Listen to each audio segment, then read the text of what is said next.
Everyone, this is Ritu and welcome to study more knowledge. तो DSSB के previous year questions हम कर रहे हैं और इसमें हमारी कुछ क्लासेस ऑलरेडी हो चुकी हैं। अगर आपने वो नहीं देखी हैं तो आप उनको भी देख लें।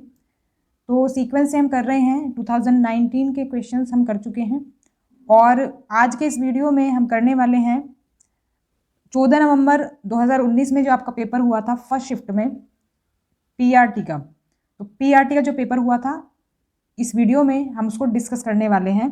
तो इस वीडियो में हम इंग्लिश वाला सेक्शन करेंगे और बाकी के सेक्शन भी मैं नेक्स्ट वीडियोस में करा दूंगी। तो चलिए शुरू करते हैं हमारी आज की क्लास। और ये जो आपके सॉल्यूशंस हैं DSSB के सभी एग्जाम्स के लिए यूजफुल होंगे, चाहे कोई टीचिंग एग्जाम हो, चाहे कोई नॉन टीचिंग एग्जाम हो, क्लर्क हो, LEC हो, चाहे कोई भी एग्जाम हो, क्योंकि पार्ट 1 जो है सभी में सेम रहता है। तो कोई भी एग्जाम की आप DSSB में तैयारी कर रहे हो ये सभी के लिए यूजफुल रहेगा, बल्कि मैं तो कहूँगी ये और भी एग्जाम के लिए यूजफुल रहेगा, क्योंकि जिसमें जो कॉमन सब्जेक्ट है हमारा, जैसे इंग्लिश का सेक्शन हम इसमें करेंगे। तो इंग्लिश का सेक्शन तो लगभग सेम ही सभी में रहता है, बस थोड़ा बहुत इधर उधर हो जाता है। तो आपका ये हर एग्जाम में यूजफुल रहेगा। तो शुरुआत करते हैं आज की क्लास की। तो सबसे पहला क्वेश्चन है हमारा, एक सेंटेंस के पार्ट्स दिए हुए हैं और इसमें हमें बताना है कि कौन से पार्ट में आपका एरर रहेगा। तो सेंटेंस आप यहाँ पर देख सकते हैं। तो इसमें आप पाएंगे जो एरर है आपका वो थर्ड पार्ट में है, फॉर फिनिश द वर्क। तो यहाँ पर जो फोर है, फोर का जो यूज़ किया गया है इसके बदले हम टू का यूज़ करेंगे। तो for needs to be replace with to. और क्यों? When there are two verbs in a sentence, जब दो वर्ब्स होती हैं किसी सेंटेंस में, the second verb is used with the preposition to. तो सेकेंड वर्ब जो होगी हमारी वो टू के साथ यूज होगी। तो पहली वर्ब हमारी यूज हो चुकी है यहाँ पर, और फिर हमारी आई ये वर्ब फिनिश। तो ये इससे पहले हम क्या करेंगे, टू का यूज़ करेंगे। तो ध्यान रखेंगे इस चीज़ का, पहले भी हमने इसके बारे में पढ़ा है। तो जब दो वर्ब यूज़ होती हैं तो सेकंड वर्ब के साथ हम टू का यूज़ करते हैं। तो इसमें जो हमारा ऑप्शन होगा वो थर्ड ऑप्शन करेक्ट हो जाएगा, फॉर फिनिश द वर्क। इसके बदले आएगा to finish the work. Next question पर चलते हैं, rearrange the parts of the sentence in correct order. तो इसका आंसर बताएंगे। इसमें देखो, अगर हम बात करें तो इसमें जो आपका करेक्ट आंसर होगा वो हो जाएगा ऑप्शन नंबर 3, SQPR इसका सही सीक्वेंस बनेगा। तो देखो, सबसे पहले हमें पहचानना होता है सब्जेक्ट कौन सा है। तो सब्जेक्ट इसमें कौन सा है हमारा, सुंदरबन टाइगर्स। तो Sundarban tigers are facing shortage of a natural fodder. तो इसमें आप देख सकते हैं सबसे पहला जो हमारा ये है S नंबर का जो एज स्टेटमेंट है वो इंट्रोड्यूस कर रहा है सब्जेक्ट को। और अगर बात करें क्योंकि, तो ये जो इसमें आर यूज हुआ है ये लिंकिंग वर्ब का काम कर रहा है यहाँ पर। तो सुंदरबन टाइगर्स आर, तो ये एक तरह लिंक कर रहा है, वर्ब से लिंक कर रहा है सब्जेक्ट को। तो लिंकिंग वर्ब ये कहलाता है, इसको हेल्पिंग वर्ब भी कहते हैं। इसके बाद आ जाएगा shortage of a natural fodder. तो इस तरह से हम इसका सीक्वेंस करेंगे। नेक्स्ट क्वेश्चन देख लेते हैं। देखो, इसमें ब्रैकेट में एक वर्ड दिया है died. The lady died before she reached the hospital. तो इसमें बताना है सही आंसर क्या रहेगा। तो इसमें हो जाएगा हमारा ऑप्शन नंबर 4, हैड डाइड। तो देखो, ये इसमें इस तरह के सेंटेंस में क्या होता है, जो काम हमारा पहले हुआ है उसको हम पास्ट परफेक्ट टेंस में बनाते हैं। जो काम पहले हो चुका है उसको हम पास्ट परफेक्ट टेंस में बनाते हैं।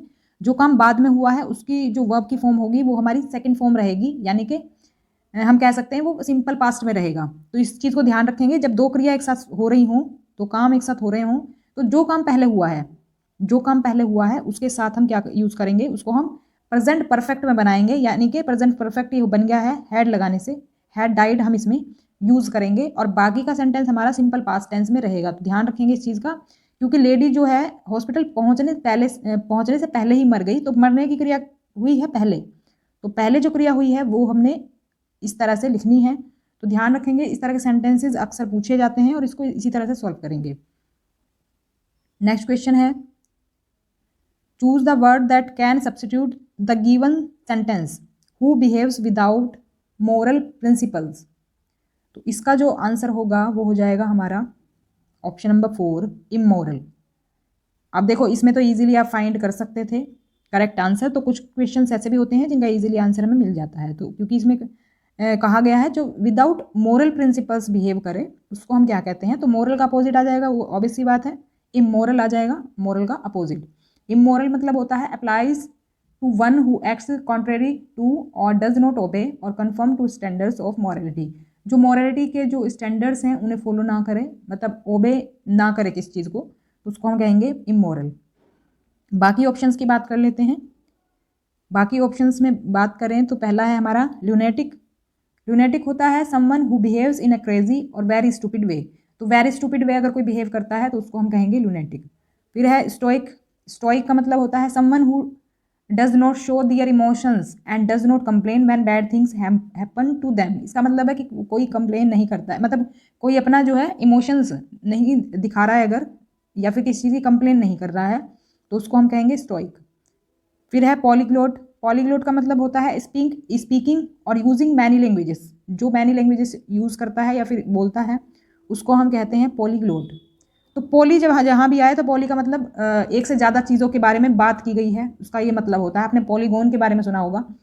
तो पॉली जब भी स्टार्टिंग में यूज़ होता है इसका मतलब होता है कि कई सारी चीज़ों की बात की जा रही है। तो ऐसे ही हमने इसमें क्या बात करी है, मैनी लैंग्वेजेस की, जो मैनी लैंग्वेजेस यूज़ करता है या फिर बोलता है।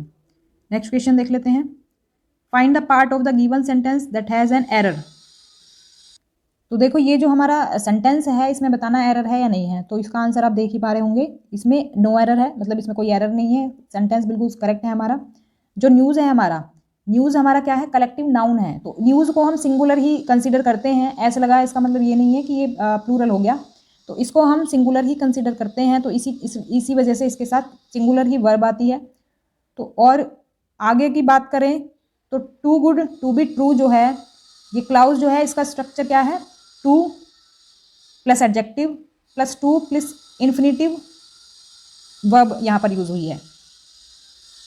अगर कलेक्टिव नाउन की बात करें तो कलेक्टिव नाउन होती है ऐसी नाउन जो कि रेफर करती है एक ग्रुप ऑफ पीपल को या फिर चीज़ों को, that refers to a group of people और थिंग्स एज वन एंटिटी। एक चीज़ में ये रेफर करती है पूरे ग्रुप को, जैसे कि न्यूज़ है, तो ये हो गई हमारी कलेक्टिव नाउन। तो आगे बढ़ते हैं। In the given question 4 words are given out of which one word the correctly spelled. तो करेक्टली स्पेल्ड जो वर्ड है वो हमें बताना है। तो पहला जो है ये तो गलत है, दूसरा बाकी के देख लेते हैं।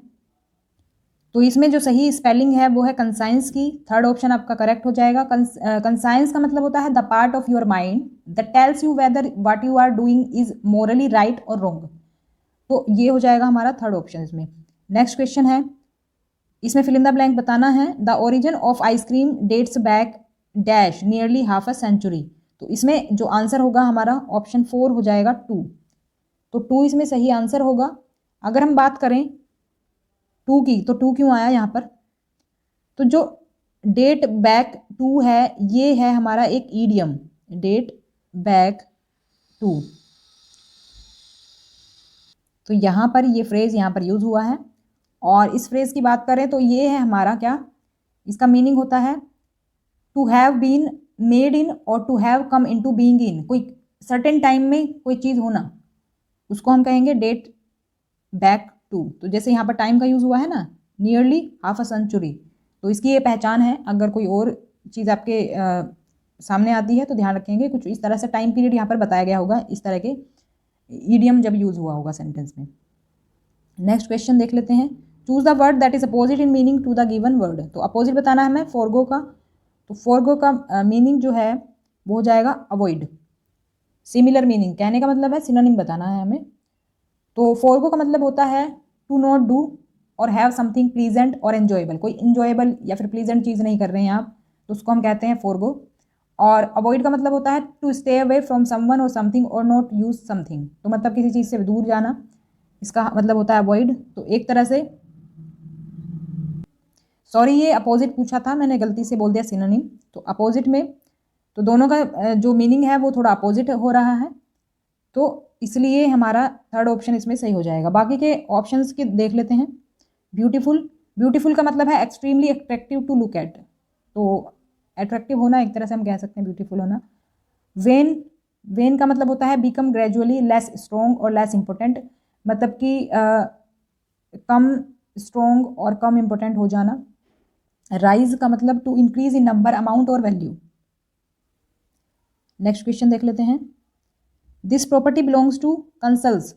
तो इसमें हमें पूछा है कि कौन सा दूसरा वर्ड आएगा या फिर नो इम्प्रूवमेंट होगा, तो इसमें नो इम्प्रूवमेंट आ जाएगा। ये सेंटेंस हमारा बिल्कुल सही है, तो यहाँ पर आएगा ये सेंटेंस जो है this property belongs to consuls, तो ये बिल्कुल सही है। बिलोंग्स टू जो है ये हमारी एक कह सकते हैं फ्रेजल वर्ब है। इसका मतलब होता है to be the property of someone और टू बी ऑन बाय, मतलब किसी के द्वारा ऑन की जा रही है, मतलब किसी से अगर संबंधित है तो हम कह सकते हैं। तो यहाँ पर हमारा करेक्ट आंसर होगा ऑप्शन नंबर सेकंड। ईडियम या फिर फ्रेज की बात करें तो ये दिया हुआ है एप्पल ऑफ समवंस आई, इसका मतलब हो जाएगा क्या, option number 1 someone loved very much. देखो इस तरह के जो फ्रेजेस होते हैं इनको आप खुद से भी सॉल्व कर सकते हैं, जैसे कि अभी आपको मीनिंग ना भी आता हो अगर एग्जाम में। एप्पल ऑफ समवंस आई, इसका मतलब कोई किसी प्रिय की बात हो रही होगी, किसी को जो जिसको हम चाहते हैं उसकी बात हो रही होगी, क्योंकि यहाँ पर अगर किसी कीमती चीज़ का जिक्र होता है तो उससे ही रिलेट करके देखना चाहिए। तो समवन लव्ड वेरी मच, तो पुअर प्लान तो नहीं होगा, इन डिसऑर्डर नहीं होगा, एन इम्पोर्टेंट डे, तो फर्स्ट ऑप्शन इसमें होगा सही। नेक्स्ट क्वेश्चन है a sentence has been given with a blank, यानी फिल इन द ब्लैंक दिया हुआ है, इसमें बताना है आपको कौन सा वर्ड आएगा। तो हैंग से रिलेटेड है ये ऑप्शंस मैं बता देती हूँ, आप ऐसे ही बता सकते हैं। इसमें ऑप्शंस हैं, पहला तो दिख रहा है, दूसरा ऑप्शन है हंग, फिर है हैड हंग्ड और फिर है हैंग। तो इसमें क्या आना चाहिए, तो इसका सही आंसर देख लेते हैं। इसका सही आंसर होगा हंग। तो she hung her portrait in the main whole, मतलब किसी ने अगर अपनी तस्वीर टांगी है मेन होल में, उसके बारे में बात कर रहे हैं, तो इसमें हंग का यूज़ हुआ है। कुछ लोगों ने गलत भी कर दिया होगा, हैंग्ड कर दिया होगा, लेकिन देखो दोनों का मीनिंग जो है ना वो अलग है, वो समझेंगे इस चीज़ को। वैसे तो ये जो सेंटेंस है वो सिंपल पास्ट टेंस में है, जो कि जो काम हमारा, जो एक्शन हमारा हो चुका है पास्ट में, started in the past, finished in the past and has no relation with the present, present के साथ कोई रिलेशन नहीं है। तो इसमें सब्जेक्ट प्लस वर्ब की सेकंड फॉर्म आती है, फिर प्लस ऑब्जेक्ट आता है। तो इसमें हमारा हंग आ गया है, जो कि हैंग की आपकी सेकंड फॉर्म है हंग। और अगर आप हैंग की बात करें, हैंग जो है हम यूज़ करते हैं, ये जो हैंग है इसको हम यूज़ करते हैं जब कोई पर्सन जो है, मतलब व्हेन डिस्कसिंग एन एग्जीक्यूशन और सुसाइड, जब हम सुसाइड के बारे में बात करते हैं तो हम हैंग्ड वर्ड का यूज़ करते हैं। तो ध्यान रखेंगे, अगर हम तस्वीर टांगने की बात कर रहे हैं तो हम हंग का यूज़ करेंगे, लेकिन अगर हम किसी पर्सन के सुसाइड की बात कर रहे हैं तो हम हैंग का यूज़ करेंगे। तो ध्यान रखेंगे इस चीज़ को। अब आगे एक वर्ड दिया हुआ है हमें अपथी। अपथी का हमें सिमिलर मीनिंग वाला वर्ड ढूंढना है। सिमिलर मीनिंग वाला जो वर्ड है वो कौन सा है, तो इसमें देखो सही आंसर हो जाएगा हमारा लिथार्जी। लिथार्जी जो है ये सिनोनिम है अपथी का। अपथी जो का जो मतलब है वो होता है लैक ऑफ इंटरेस्ट, इंथुजियाज्म और कंसर्न, मतलब कि उत्साह और इंटरेस्ट में कमी होना। और सेम ही मीनिंग है लिथार्जी का भी, अ लैक ऑफ एनर्जी या फिर इंथुजियाज्म, तो उत्साह और एनर्जी की कमी होना वो मतलब है लिथार्जी का। तो दोनों का सिमिलर मीनिंग है, इसलिए दोनों सिनोनिम हो जाते हैं एक दूसरे के। बाकी वर्ड्स की बात करें तो बाकी है एपेक्स। एपेक्स का मतलब जो होता है वो होता है द हाईएस्ट पॉइंट और most successful part of something. Yell का मतलब होता है टू शाउट और से समथिंग वेरी लाउडली। फिर है डिस्गस्ट। डिस्गस्ट का मतलब होता है a strong feeling of dislike, annoyance और डिसअप्रूवल, मतलब किसी को स्ट्रॉन्गली डिसलाइक करना, ये हम कह सकते हैं डिस्गस्ट होगा। तो आगे बढ़ते हैं। इन द गिवन क्वेश्चन, ये हमें बताना है इसमें करेक्ट स्पेल्ड वर्ड कौन सा है। तो आर्ग्यूमेंट की सही स्पेलिंग कौन सी है ये बताना है, तो आर्ग्यूमेंट की ये सही स्पेलिंग होगी। इसमें देखो आर्ग्यूमेंट इस तरह से लिखा जाएगा ARGUMENT। इसमें कंफ्यूज हो सकते हैं वैसे आप, लेकिन सही जो स्पेलिंग है वो ये हो जाएगी, तो ध्यान रखेंगे इसका। नेक्स्ट क्वेश्चन है, इसमें देखो सेंटेंस के पार्ट्स दिए हुए हैं, इनको हमें रीअरेंज करना है। तो रीअरेंजिंग सेंटेंस में मैंने आपको क्या बताया था, इसमें मैंने बताया था सबसे पहले सब्जेक्ट को रिकॉग्नाइज करेंगे, सब्जेक्ट को पहचानेंगे कौन सा है। तो इसमें हमारा जो सब्जेक्ट वाला पार्ट है वो है P, देयर इज है, तो देयर है हमारा सब्जेक्ट यहाँ पर। और अब हम इसके बाद देखेंगे कि जो कनेक्ट कर रहा हो दूसरे हमारे पार्ट को, मतलब इस वाले पार्ट को दूसरे पार्ट से, तो वो कौन सा हो सकता है। तो इसके बाद हो जाएगा हमारा part Q, type of chase. जो तो देयर है हमारा वो है हमारा डेमोन्स्ट्रेटिव प्रोनाउन, और इसको सेकंड जो हमारा स्टेटमेंट है वो कनेक्ट कर रहा है चेज से, तो there is a type of chase. तो इस तरह से हम समझ सकते हैं इसको। और फिर है हमारा विद शॉर्ट टाइम लिमिट्स। तो इस तरह से सीक्वेंस इसका बन जाएगा। तो करेक्ट सीक्वेंस क्या होगा, PQRS। इसका मतलब ये सीक्वेंस में ही दिया हुआ था, तो सीक्वेंस में ही ऑलरेडी है ये। तो आगे बढ़ते हैं। तो फ्रेज दिया हुआ है बर्न द मिडनाइट ऑयल, इसका मतलब हमें बताना है। तो इसका जो मतलब होगा वो हो जाएगा to study till late of night, to study till late of night. और ये इसका मीनिंग ये भी हो सकता है, वर्क के लिए भी हम इसको यूज़ कर सकते हैं, ज़रूरी नहीं सिर्फ स्टडी के लिए ही हम यूज़ करें। तो ध्यान रखेंगे इस चीज़ का। तो ये हम जब यूज़ करते हैं जब कोई देर रात तक काम कर रहा है या फिर कोई पढ़ाई कर रहा है, टू वर्क और study until late at night. तो जब हम इस फ्रेज का यूज़ कर सकते हैं बर्न द मिडनाइट ऑयल। अब बाकी के जो 5 क्वेश्चंस हैं आपके पैसेज पर आधारित है, तो पैसेज जरूर आता है इसमें। तो पैसेज से रिलेटेड क्वेश्चंस को देख लेते हैं। तो पैसेज से पहले हम क्वेश्चंस को देखेंगे, उसके बाद उनको सॉल्व करेंगे। तो ये पैसेज यहाँ पर दिया है, तो हम सीधे इस क्वेश्चन पर ही फोकस करेंगे, ज़्यादा टाइम वेस्ट नहीं करेंगे इसमें। तो अब एग्जाम में जब आप करें तो मैं ये रिकमेंड करूँगी कि आप सबसे पहले क्वेश्चन को देखें और उसके बाद उसके कीवर्ड को फाइंड आउट करें पैसेज में। तो पहला जो क्वेश्चन है वो है हमारा which of the following is the main focus of the passage. तो बेसिकली इसमें ये पूछा गया किस बारे में इसमें बात की गई है, किस पर फोकस ज़्यादा किया गया है, किस पॉइंट पर। इस तरह के जो क्वेश्चंस होते हैं, जब पैसेज के आप बाकी के क्वेश्चन सॉल्व कर लें तब इसको करें, तब तक क्योंकि थोड़ी अंडरस्टैंडिंग आपकी बन जाएगी कि पैसेज में किस बारे में बात की जा रही है। तो मैं रिकमेंड करूंगी कि ये वाला क्वेश्चन आप पैसेज के लास्ट में करें, लेकिन हम यहाँ पर अभी इसका आंसर देख लेते हैं। इसका आंसर हो जाएगा option number 3, changing role of home economist as a result of changes the world. तो इसमें जिस बारे में बात की जा रही होगी इसका जो आंसर होगा इस तरह के क्वेश्चन का वो वही होगा। तो ज़्यादातर जो बात की जा रही है पैसेज में उसके बारे में ही ये आंसर हमें मिलेगा इसका। बाकी क्वेश्चन देख लेते हैं। नेक्स्ट क्वेश्चन है which of the following is true with reference to democratization. तो डेमोक्रेटाइजेशन की यहाँ पर बात हो रही है। मैंने आपको बोला था जब पैसेज सॉल्व करें तो कीवर्ड्स को फाइंड आउट करें, जहाँ भी आपको वो दिख जाए उसी से रिलेटेड फिर वहाँ पर उसका आंसर ढूंढें। तो मैंने जो बताया था वैसे ही हम यहाँ पर करेंगे। तो यहाँ पर आप देख पाएंगे जो वर्ड है डेमोक्रेटाइजेशन, ये आपको लास्ट में मिलेगा पैसेज में। The democratization of fashion continued through the 20th century as the ready to wear market expanded and home sewing became more of a pastime than necessity. तो इसका जो answer है हमारा ये हो जाएगा 4th option, becoming widely available to a ऑपलेंस।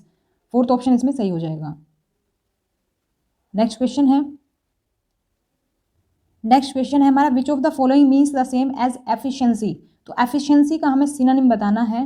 तो देखो कि इस तरह के क्वेश्चंस भी आते हैं जो आपकी नॉलेज पर आधारित होंगे, पैसेज से कोई वास्ता नहीं होगा। तो पैसेज पढ़ करके टाइम वेस्ट होता है, इसलिए मैंने कहा था कि सबसे पहले क्वेश्चंस को सॉल्व करें। तो एफिशिएंसी का जो सिनोनिम होगा वो हो जाएगा हमारा एडिक्वेसी।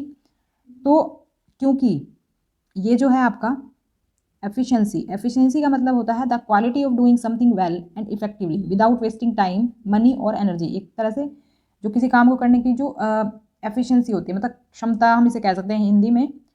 तो इसका मीनिंग हम इस तरह समझ सकते हैं। एडिक्वेसी का मतलब होता है पर्याप्तता, मतलब the fact of being enough और satisfactory for a particular purpose. तो किसी चीज़ के लिए होना क्या, पर्याप्त कोई चीज़ होना, उसको हम कहते हैं क्या, एडिक्वेसी। तो इस तरह से हम दोनों का मीनिंग समझ सकते हैं। तो सिमिलर है दोनों मीनिंग में, तो दोनों एक दूसरे के सिनोनिम हो गए। बाकी वर्ड्स की बात करें तो इनेबिलिटी मतलब होता है the fact of being unable to do something, कुछ करने के अयोग्य होना, मतलब योग्य नहीं होना, अयोग्य होना, उसको हम कहते हैं इनेबिलिटी। फिर है इनेप्टनेस का मतलब होता है हैविंग और शोइंग नो स्किल, और स्किल ना तो शो करना और ना ही होना, उसको हम कहते हैं इनेप्टनेस। फिर है आइडलनेस होता है क्या, लेजीनेस। तो 4th ऑप्शन का ये हो जाएगा हमारा। तो करेक्ट आंसर इसमें क्या है, 3rd ऑप्शन है। नेक्स्ट क्वेश्चन देख लेते हैं। नेक्स्ट क्वेश्चन जो है according to the passage the advent of mail order catalogs altered the role of home economist because. इसका आंसर जो होगा वो हो जाएगा option number 1, their focus shifted to instruction on budgeting buying and preserving clothing. तो ये answer हमारा कहाँ पर दिया हुआ है देख लेते हैं। जब आप पैसेज देखेंगे तो इसका आंसर आप पाएंगे इन लाइनों में, however with the increasing availability of mass produced clothing in catalogues and department. देखो कैटलॉग्स आया था ना यहाँ पर, तो इस तरह से कीवर्ड हम देख करके आंसर तक पहुँच सकते हैं। Department stores, more and more women preferred buying garments to making them. As a result, home economists shifted their attention to customer education through field study, analysis, and research. They become expert on the purchase and preservation of ready-to-wear clothing. 4. The family offering budgeting instruction targeted at adolescent girls. तो ये जो है answer हमारा छिपा हुआ है इन लाइनों में। फर्स्ट ऑप्शन इसमें सही हो जाएगा। नेक्स्ट क्वेश्चन है और लास्ट क्वेश्चन है इस क्लास का भी, देख लेते हैं। नेक्स्ट क्वेश्चन है, which of the following is not related to a decline in home sewing. तो इसका जो आंसर हो जाएगा ऑप्शन नंबर 3 हो जाएगा, चेंजिंग फैशन ट्रेंड। ये इसका हो जाएगा सही आंसर। तो स्टार्टिंग की लाइन अगर आप देखेंगे तो उसमें आपको ये आंसर मिल जाएगा। तो ये थी हमारी आज की क्लास। मैंने कोशिश की है जितना ज़्यादा एक्सप्लेनेशन आपको मिल पाए, जितने ज़्यादा क्वेश्चंस आपके इससे प्रिपेयर हो पाए तो उतना बेहतर है। वीडियो अगर पसंद आई हो तो लाइक करें, शेयर करें और सब्सक्राइब कर लें चैनल को। देखो शेयर करें आप ज़्यादा से ज़्यादा, जिससे कि मुझे भी थोड़ा मोटिवेशन मिले। ज़्यादा लोग देखेंगे तो ज़्यादा बेनिफिट ज़्यादा लोग ले पाएंगे इससे, और मुझे भी काम करने में अच्छा लगेगा कि मैं लोग पसंद कर रहे हैं तो मैं और वीडियोज़ बनाऊँ। तो शेयर ज़रूर करें और कमेंट करके मुझे ज़रूर बताएं कि वीडियो आपको कैसा लगा। तो आपका फीडबैक बहुत ज़रूरी है मेरे लिए। तो मिलते हैं नेक्स्ट क्लास में, तब तक के लिए stay connected and keep watching study more knowledge. Thanks for watching. तो इसमें आपको और भी सब्जेक्ट्स के वीडियोज़ मिलेंगे, तो आज आपको कई सारे वीडियोज़ इसमें मिल जाएंगे।